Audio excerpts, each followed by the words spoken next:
yeah, so Pete was now banned from speaking to me. So it did help the situation a lot.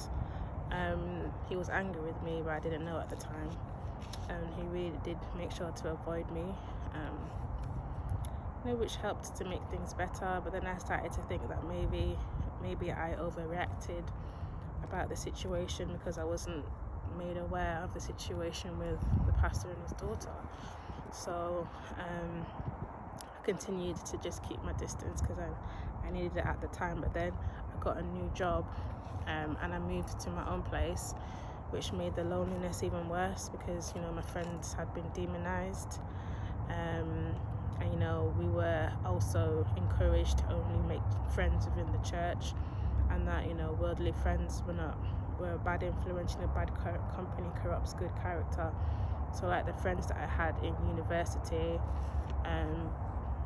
we weren't close anymore. So all I had was this church. So, I was really lonely, and I hated being alone.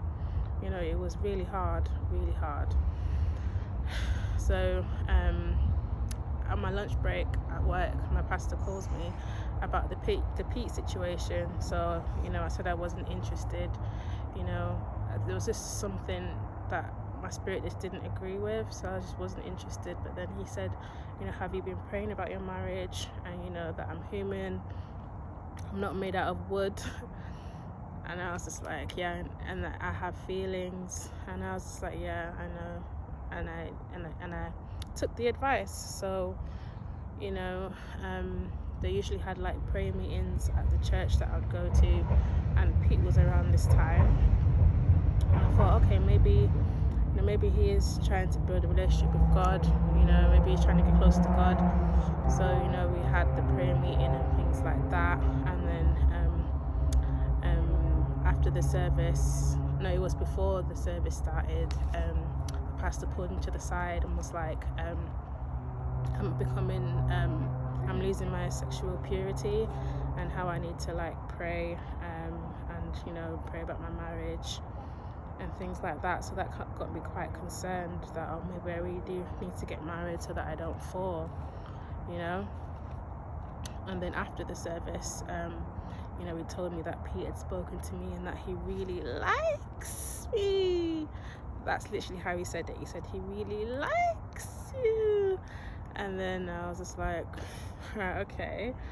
So I was like, okay, oh my God, like he actually likes me. Like, wow, this is real. Like, this must be genuine then. I think I was being too harsh, and I should have been a lot more friendlier with him. So we left, and then like we had like evangelism, and he joined for evangelism as well. So I was just like, oh wow, he's really getting involved with the church. So like usually we would like pray before we would go for evangelism. So like we held hands, and his hands were so soft. He had really nice hands, and we prayed, and then evangelism was just basically us just handing out leaflets to people. So we just hand out leaflets regarding the church programs that we would hold at the church. And I just thought, wow, what a nice young man. So we did evangelism, and then I just thought, maybe I overreacted. So a few weeks went by, and I just sent him a text and said, I wasn't trying to make you look bad or anything like that. Like, maybe we should start again and just be friends, kind of thing. Like, we don't have to avoid each other. It's just awkward now.